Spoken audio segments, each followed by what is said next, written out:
Outriders is massive, both in terms of game length and the numbers of hours you'll be able to pour into it, and the physical distance you'll traverse over the course of the story. So today we're excited to show you more of the journey and structure of Outriders, how you move about the game and how the various features, systems and story all come together. In last month's broadcast, we explored the first city, the area of Enoch first settled by the refugees of Earth. Everything from this section of the game unfolded here, in this area of the map. The first city sits within a larger area of colonized Enoch, which you can see here. Here, humans have made a life, as best as they can, and built cities, strongholds, factories, and mines as they try to survive. This is where the Outriders are first reawoken from cryosleep, and where your first hours in the game are spent. Humanity has always struggled to leave this place, with the raging anomaly storms and monsters preventing further colonization of the planet, pushing society back to the Dark Ages. As you will see though, there's a whole lot more to Enoch. As an Outrider, you're one of the few powerful enough to leave humanity's broken settlements and journey out across this hostile planet. But what does that mean in actuality? Outriders takes advantage of a hub-and-spoke structure, connecting busy, settled areas, the hubs, with combat arenas and free roam areas, the spokes. The main story missions push you through the game, and a large number of side quests and additional content can be discovered on or off the beaten path. As side quests scale to your level, so do the rewards. It means even early side quests can be meaningful played late in the game. And it's worth saying side quests aren't fluffy objectives that take place in the same play spaces you've experienced in the main game. They're new, bespoke areas of Enoch that you could miss entirely, and they often reveal more secrets about the world and lore. Let's travel quickly to Eagle Peaks, the snow-capped mountains that encase the war zone, to take on a side quest there. Is this your whole company? There used to be more of us. Something happens to the men up in these hills. We hear voices. Some leave and don't come back. Same for anyone who goes looking for them. But maybe an altered could have more luck in finding them.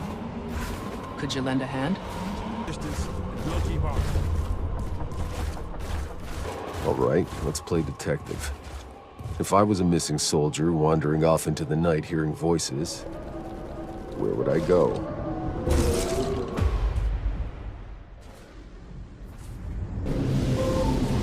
Come on! Oh, come on! Don't do this! I just came looking for my friend! He belongs here now!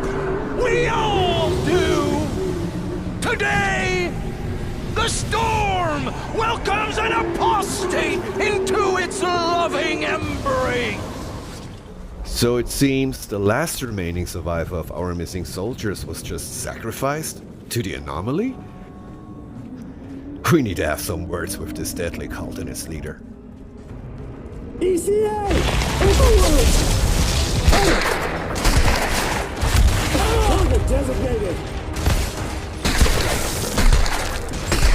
They've got nowhere to run!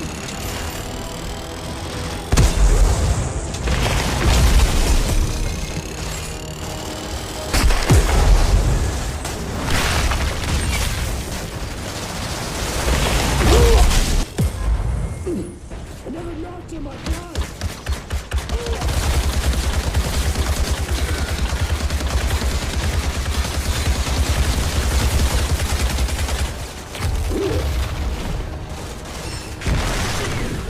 We're only giving you a small taste of this little side adventure.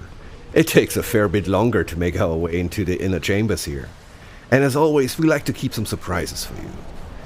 But it's time now for an epic showdown with the altered cultist leader. Firing on target! They've got nowhere to run!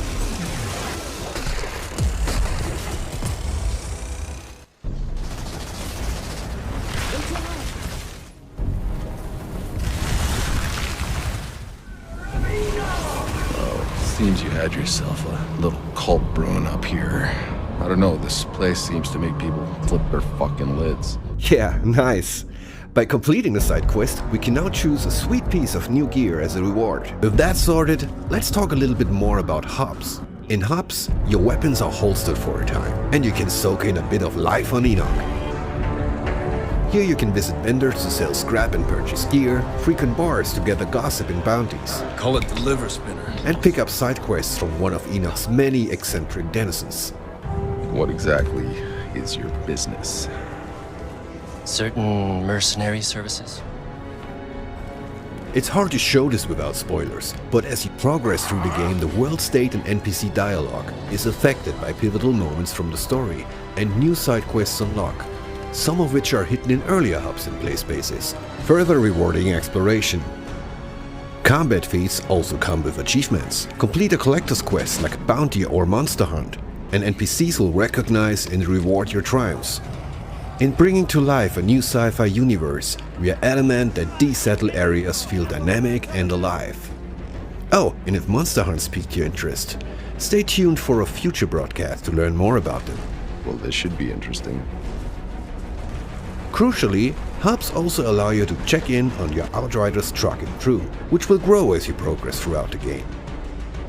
We're going to talk more about the Outrider's truck in the future, but its primary function is to transport you through the world, bringing many of the features of a town with it. All the functionality you'd expect from a hub hits the road with you.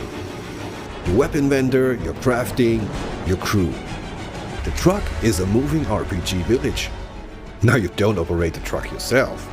That job falls to your driver, Jakob, who we will talk more about later.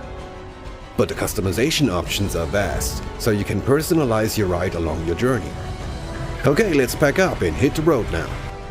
I need to head to the forest to continue my journey. Let's take a quick moment to introduce the crew. Your ride or dies accompanying you on your quest to discover the source of the signal. Here we can see Jakob, who drives the truck and can handle any customization of the vehicle. Jakob was with your Outrider during the first arrival on Enoch, 30 years prior. A bright-eyed youth with an exciting life ahead of him on a new planet. Time has not been kind to poor Jakob. Here's Sahidi, who we met in the last broadcast. One of the few people on Enoch with a grasp on science and how to get mankind out of the pickle they happen to find themselves in. You can talk to Sahidi for weapon mods and crafting. We'll be talking more about this topic in the next broadcast. Finally, at least for the moment, there's Bailey, who has been appointed to your team by Corrigan, the Grand Marshal of Trenchtown, who's allowed your travel through the various sectors of the settlement. Let's go. Bailey hates the arrangement as much as you do, but is forced to join the journey. In camps like this, Bailey also acts as a gear vendor, with a host of unique weapons and armor you can trade for scrap. Other notable features of a given camp? Your stash, where you can store and withdraw equipment that you might not be able to hold on your person. The stash also allows you to move gear freely between your roster of player-built characters. Next to the hammock here, you'll always be able to change and customize the look of your Outrider. And of course the matchmaking terminal, which is hopefully self-explanatory.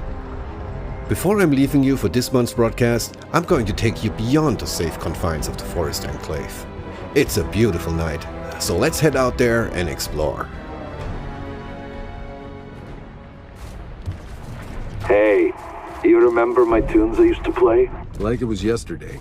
I can still remember some of them.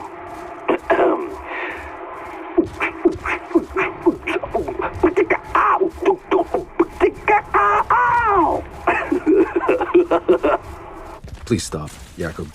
Please. I'm serious. Yeah, Jakob, I'm disconnecting.